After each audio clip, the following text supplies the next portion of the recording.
this. I'm going to put this in front of it, in fact. Oh, that doesn't matter. All right. Hello. I'm going to be speaking in English, and so the only thing that I can ask is how many of you understand English and how many don't? Most of you understand English, pretty much.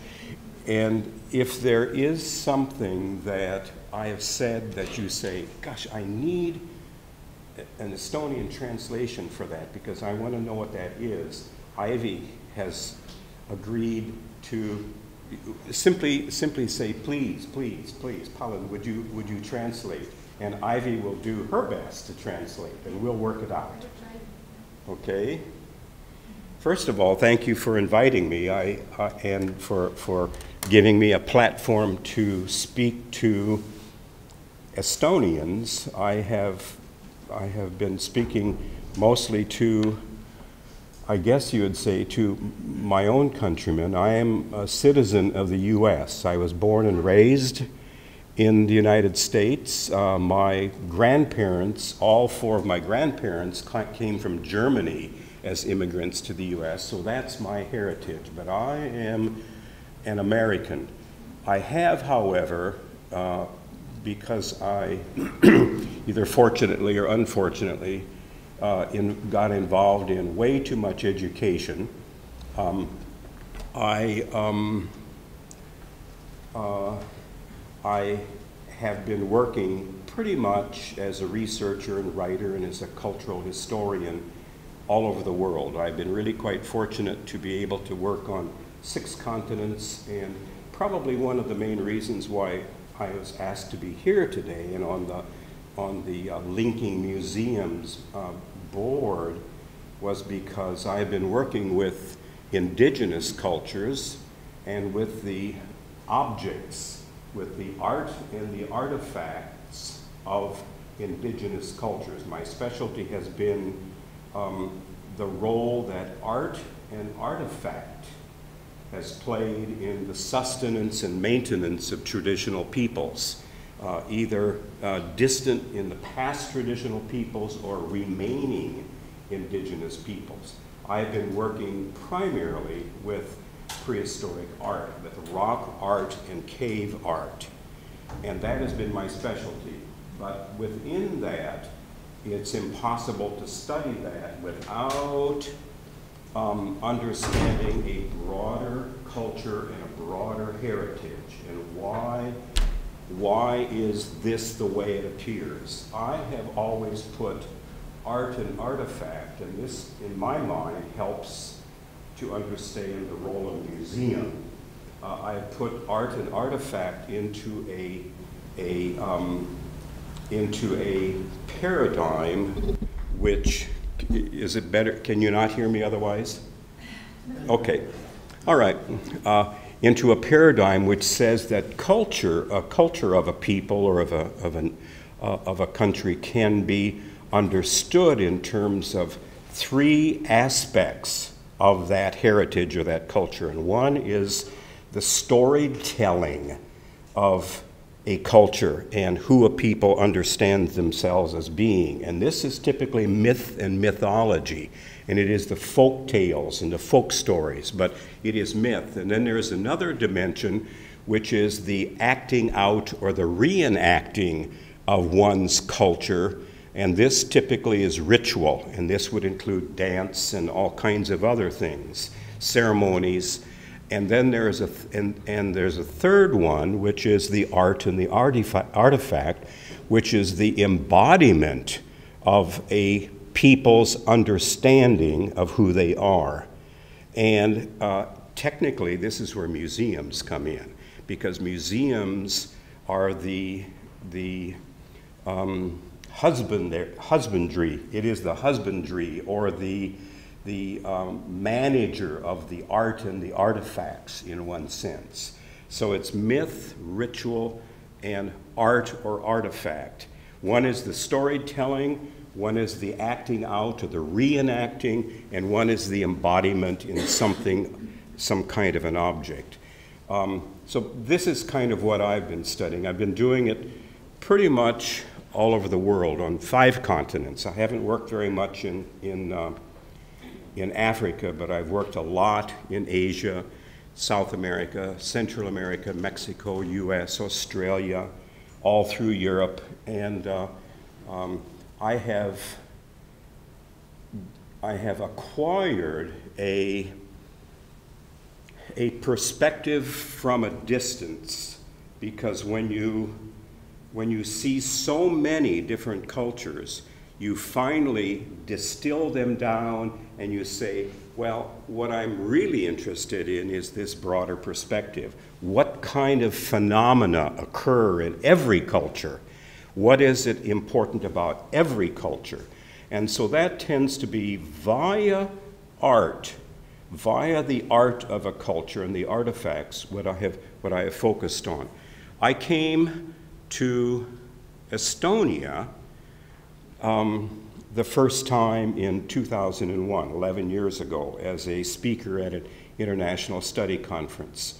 I came back a year later in 2002 because I discovered that in 2001 I had found a culture, a people, in a sense a country that I had never, ever, ever experienced before. In all of my travels, in all of my work, all over the world, I said, there is something about this Estonian heritage which is really unique, and I really need to understand more about it. It is something very, very special. And I came back a year later, and with the help of several people whose names, if I would mention, you would know them, people like Anzori Barkalaya and Art Leta and people like this, who helped me to find a place, and they convinced me that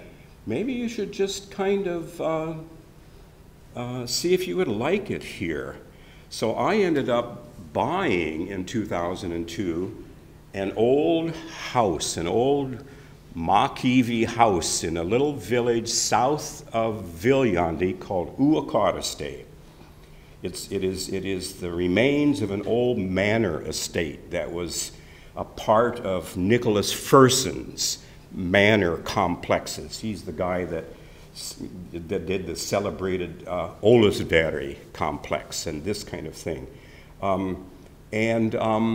I got this old house and I began coming year after year after year for 3, 4, 5, 6 months, and it was finally 3 years ago that I decided that I had discovered what it was that I was interested in knowing about, and I would like to spend, in a sense, the rest of my life there.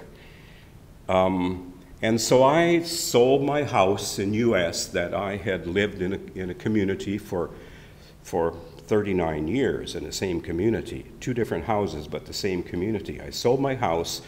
I put the few things that I wanted to keep in a box, put it on a ship, sent it to Tallinn. They put it on a truck.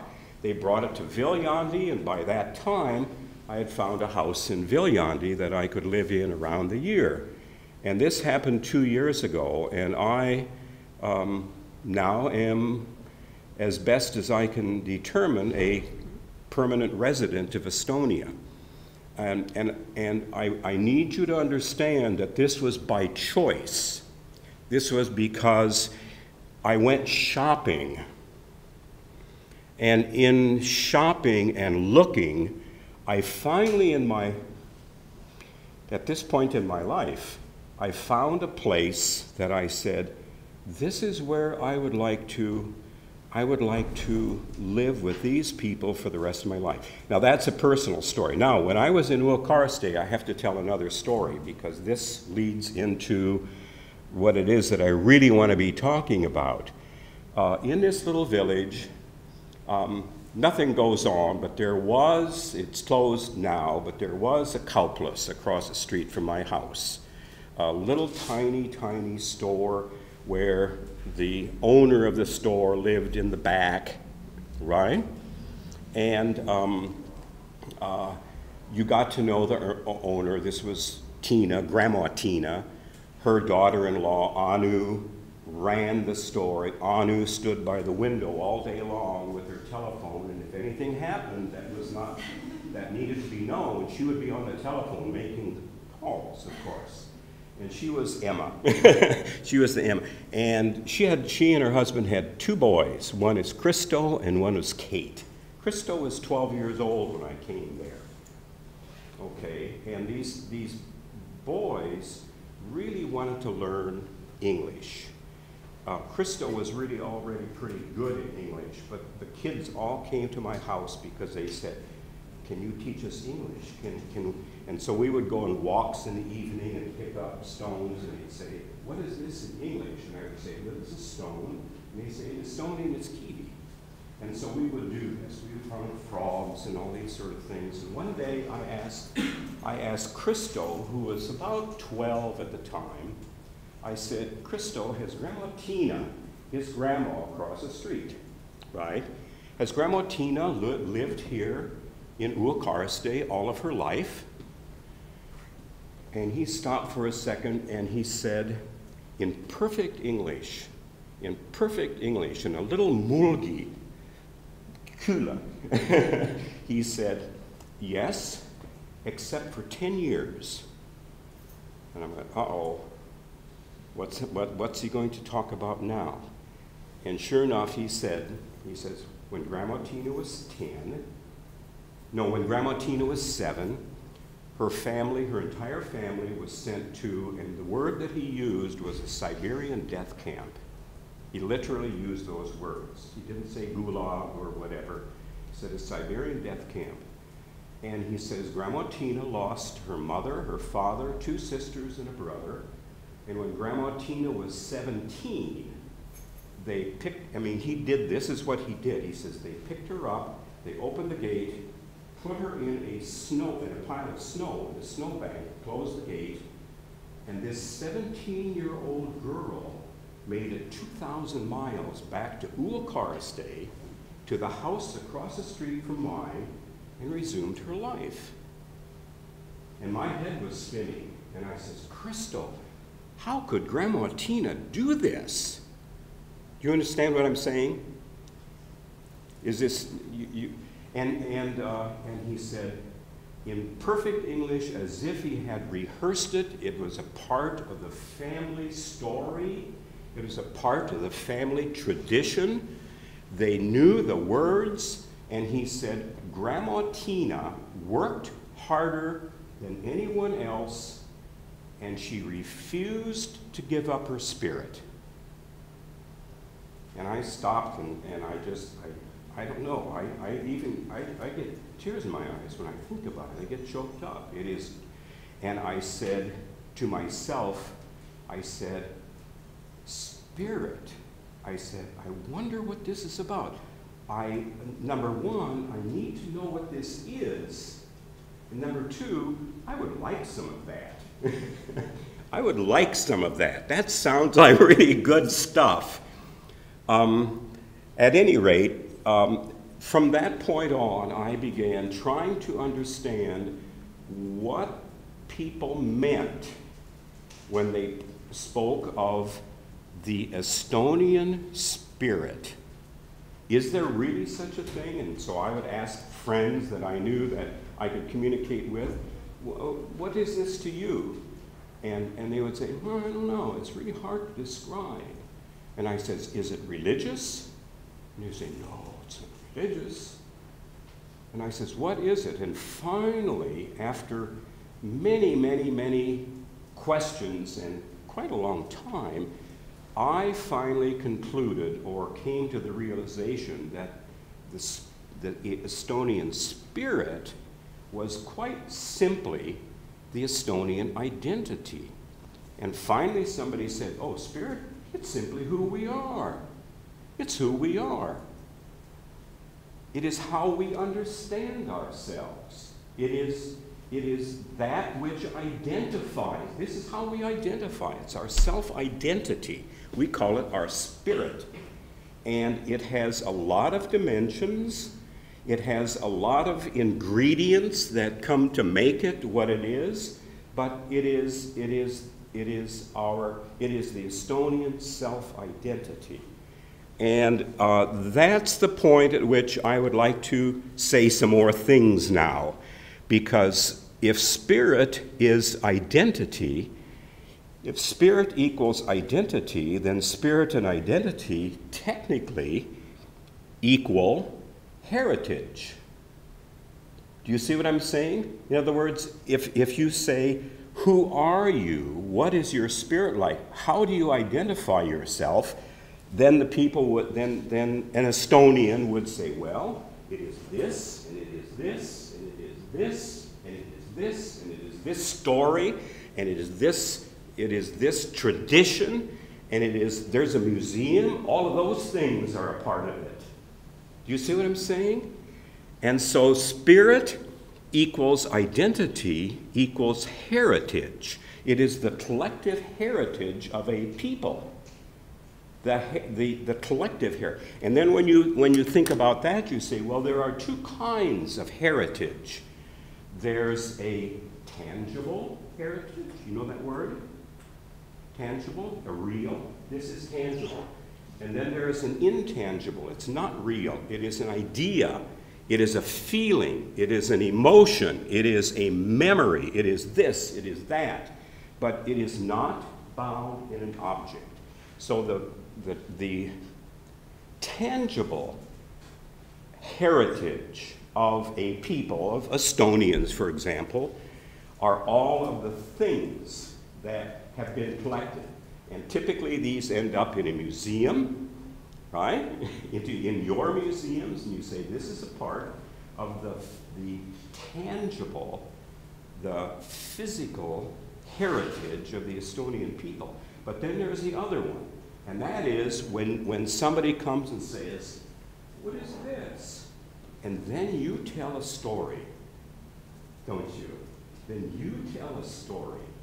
And when you tell a story, you are sharing the intangible heritage of what it means to be Estonian. You are communicating how this fits into who Estonians are as a people, as a nation, as a culture, as a heritage. And sometimes you will tell the history. And we can't be confused about this, because the history of something is different than the intangible heritage. The history tells the facts. It says, well, this happened on this day, and this happened on this day, and this happened on this day, and here is some of the evidence, and this person told about this. That's the history. Okay, and in Estonia, the history of Estonia is pretty nasty from time to time, you know? But the heritage of Estonia is not at all. The heritage of Estonia is something that is quite remarkably beautiful. It is not equated with the history.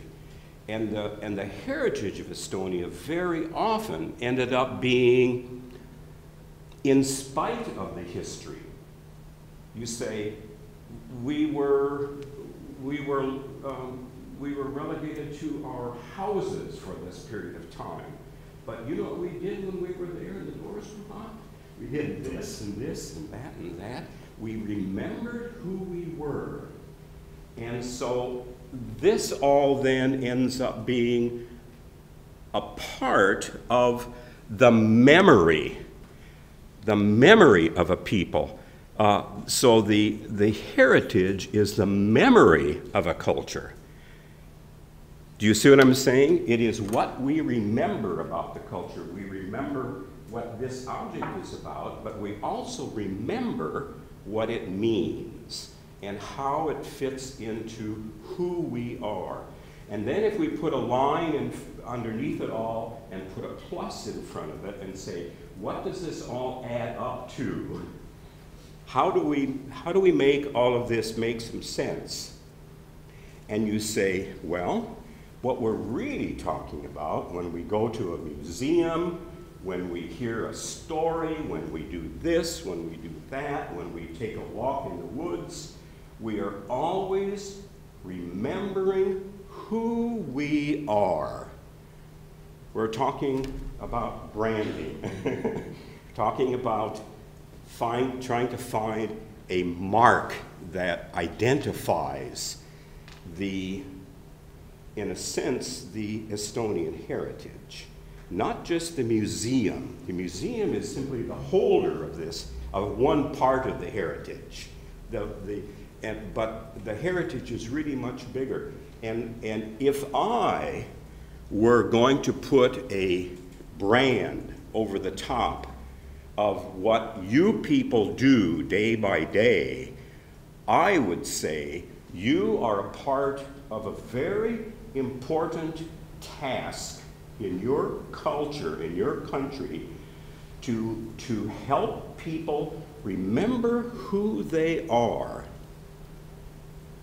That's the term, that's what I would put over it. I would say, this is Estonian heritage. This is who we are. It's who we are.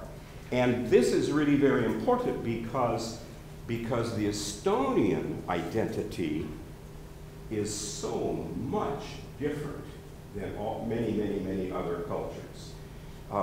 If you go to Syria, how long have they been fighting in Syria? If you go to Iraq, Afghanistan, Iran, Israel, how long have they been fighting? Fight. And finally you get to a point and if you'd say, is this who you are? You're just people who fight? And you would have to say, well, it's probably pretty close. I come from a country whose identity has become several things. One is that the U.S. thinks it is the power that should tell everybody else in the world how they should live and what they should do and how they should think. And you go, that's who we are? And it is. And and I come from a country in which heritage, in which culture has taken such a back seat and has become of such little importance, that it doesn't factor into self-identity at all anymore. Not at all. I'll give you one example. I have three sons. Okay. Two of my sons went into science. My oldest son is Dr. Jonathan Firnhaber, who is professor of medicine at the University of North Carolina. And so he went into science. He has a MD, medical doctor, and he has a PhD in molecular biology. So he teaches at a university. My youngest son is doing his PhD at Yale right now in genetics, in molecular biology and genetics. He will have his PhD in 2 years. That's my baby. My middle son, Michael, earned a PhD at the University of London in anthropology. But do you know what's going on? Jonathan can find work because he is in a profession that makes money for somebody. Christopher, my youngest son, is going into a profession that will make money for somebody, a lot of money for somebody. And so they get honored. Michael, on the other hand, who has a good, strong PhD in anthropology from University of London, is in a profession that will cost money. It will never make anybody any money. It will only cost the society and the culture money. So that profession is punished in my culture. Okay? And so I will tell you, Michael, who has a PhD in anthropology, Do you know what? He cannot find work in the US. Do you know why not? Because they don't acknowledge his doctorate, because it was gotten from outside of the US. It was gotten at the University of London. So he goes to a university to apply for a job, and they say, oh, we won't accept your PhD. So you must work as if you have no education at all. We won't hire you. Do you know what he's doing right now? He is on the staff of the University of Colorado, where my oldest son earned an MD and a PhD, a bachelor's and an MD and a PhD. Michael earned a bachelor's at the university. Christopher earned a bachelor's and then was on the faculty at the University of Colorado. Michael, who has a PhD, is working as in management of a janitor's staff.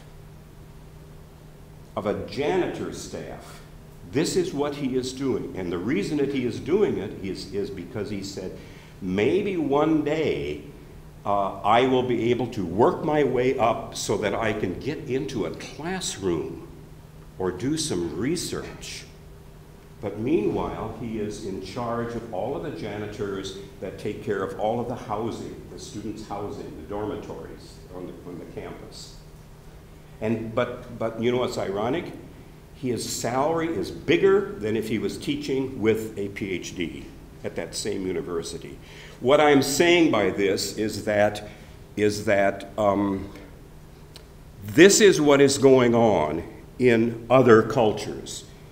In Estonia, there is a different kind of spirit.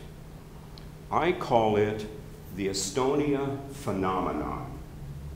Do you have a translation for that? Yeah. That's what I call it. And I say the Estonia Phenomenon is different from everybody else's. And we could list all of the things. We could list the non-Indo-European heritage. We could list the Finno-Ugric heritage, which is very unique in the world language of Estonia. But primarily, we could talk about the attitude of the Estonian phenomenon, which tends to be nonviolent. Okay, I mean, look at the singing revolution. Not very much violence there, was there? Okay, look at the transition from being occupied to being an independent nation. No blood. First time in history, first time in the world's history that a nation gained its independence from an occupying power without any bloodshed. That's pretty remarkable stuff.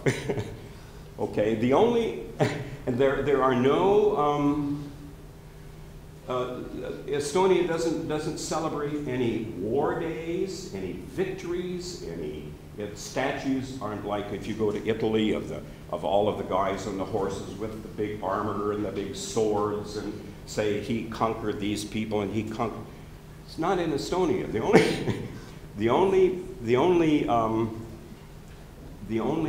part of Estonian heritage which has anything to do with war is actually Municipalities. Can you think of another one? And what is this about? You say, well, this is when Lembitu in 1217 he gathered 6,000 Estonian farmers with clubs and sticks and shovels and things and tried to fend off the Crusaders, the brethren of the sword, who are coming north to Christianize Estonia. And the interesting thing is that Lembitu not only lost, but he was killed the first day. and the Estonian heritage says that's what we consider to be success. And seriously, isn't that true? And we will remember him because he was the person who first stood up for what it means to have this kind of identity. Is this true or not? I'm sorry.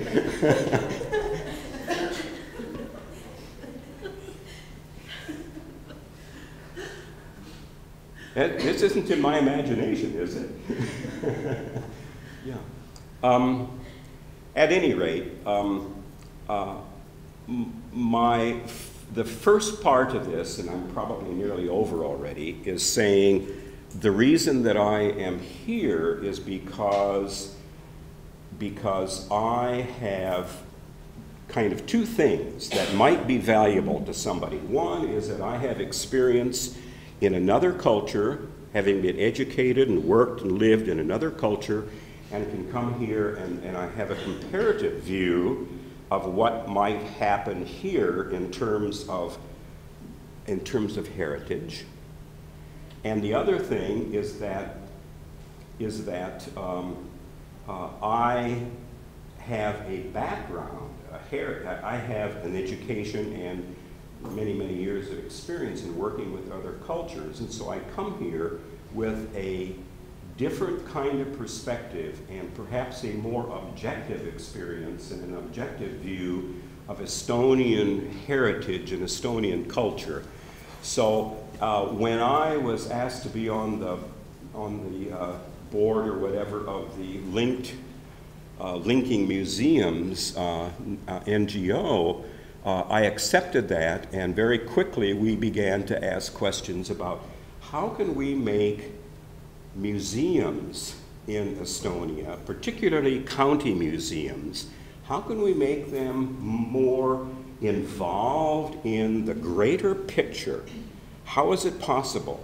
Is it possible to link all of you people together so that there is a unit or something unified rather than 13 or 300 different places, all of them struggling to do kind of the same thing but just a little bit different? How is it possible to do this? So we began talking about this, and very quickly we decided that among the other things that might be valuable in doing this, one of the things was the idea of creating a virtual network of all of the museums and of all of the heritage holders is a word that I would use, the people who hold and manage the heritage.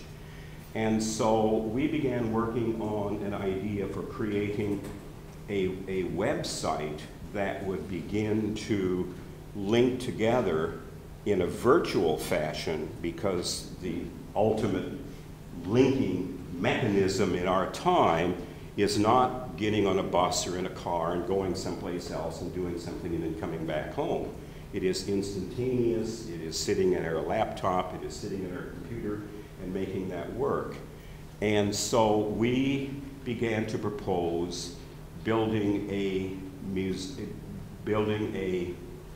network of museums in a website. But the key is that no matter what this website looks like, it begins for the viewer by first going to the county. Instead of going to the category, we go first to the county, so that the county museums in the process get enhanced, and their role becomes more vital and more involved.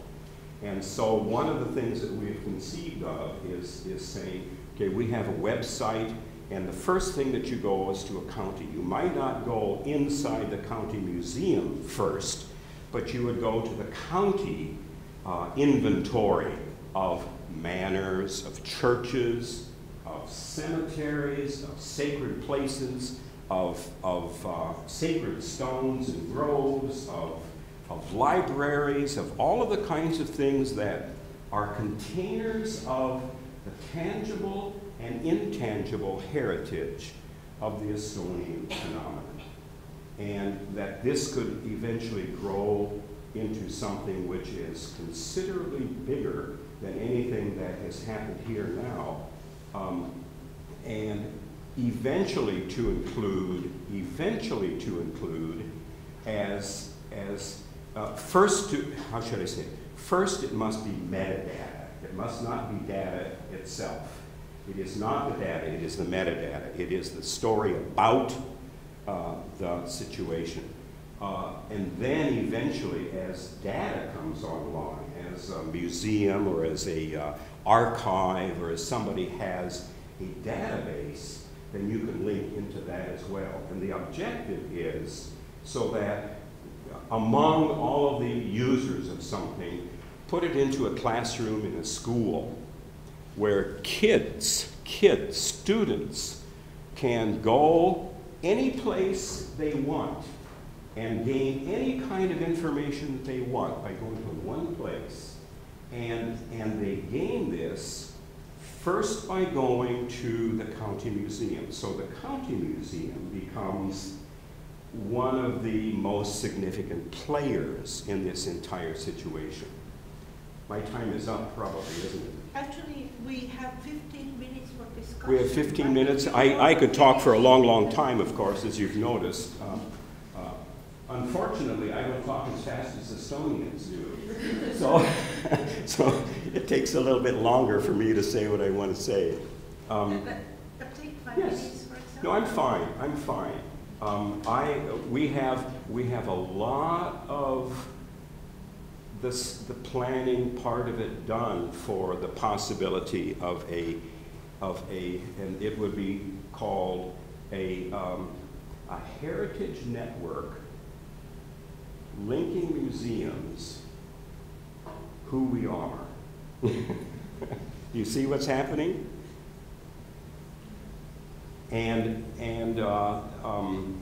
one of the most important things, in my estimation, that something like this would do, especially as if time goes along, it is in English as well as Estonian language, because if this wants to go outside of the narrow borders of Estonia, the only way it can go there, because of the uniqueness of the Estonian language, is with a common language, and that'll have to be English. Not because I speak it, but because that ends up being the language, the lingua franca, you know, it becomes that. And what it eventually has the possibility of doing is making the Estonian heritage a very integral part of a growing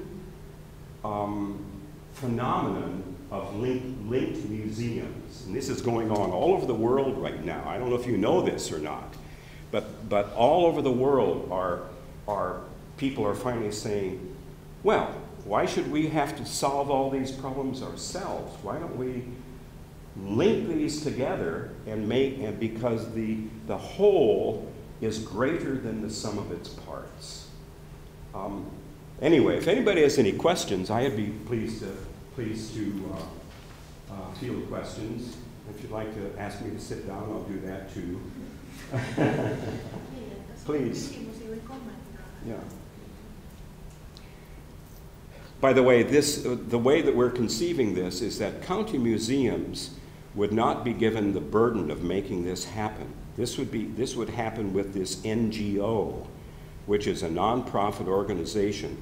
And the only thing that really technically county museums would be doing, besides benefiting from it, is providing links, in a sense, to and in a sense inventory of all of the things that are going on in their county. In other words, when you want to find out again something about Lembitu, you would begin, or Lembitu I should say, we begin by going to Viljandimaa County.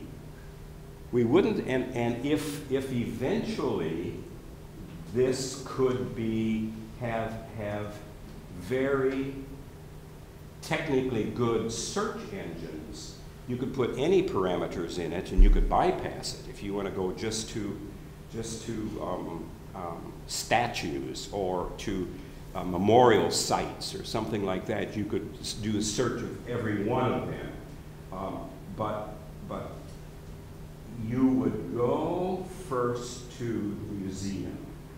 And it doesn't mean that the museum website would have all of this information, but it would be the place where you access everything else. And there are several of these kind of websites or small ventures like this that exist here. The unfortunate thing, and one of the reasons why we are bold enough to go and say we really should do something a lot more significant, is because the websites that do exist are simply inventories of things. They are listings of things. There is nothing interpretive, nothing to speak of the spirit of the Estonian phenomenon. Okay, there is nothing there. There are no photographs of anything. There are no descriptions. There is nothing that says this is important because, and that's one of the things that we would want to build into this kind of thing. So, Linky Museum, MTU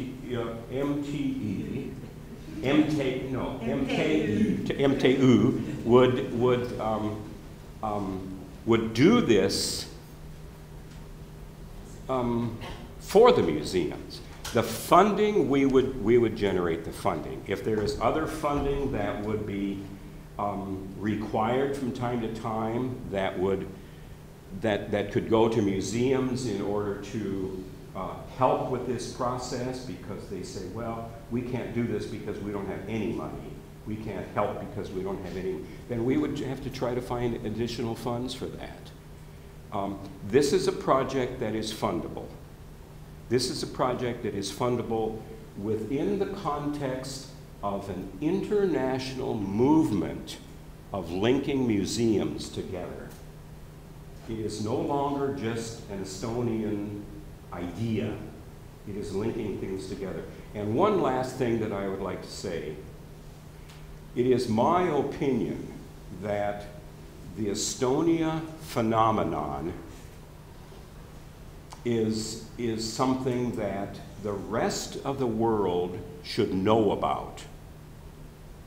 It is no longer, in the 21st century, we should no longer be satisfied with countries or cultures or heritage saying, we're the best. And somebody says, well, what about this? We're the best, we're the best. We're the biggest, we're the strongest, we have the most guns, we have the most money, we're the best. And you go, aren't we getting tired of that? Aren't we getting tired of that? Shouldn't we be saying, we're not interested in being the best. We are interested in saying, we have created a phenomenon through many, many, many years of tears that is really quite remarkable, and it in all seriousness could well serve as a model for other cultures. And I think that it is of value and of the beauty that says there are people that would stand up and say, tell me more about this. Thanks a lot for your attention. If you have some questions, please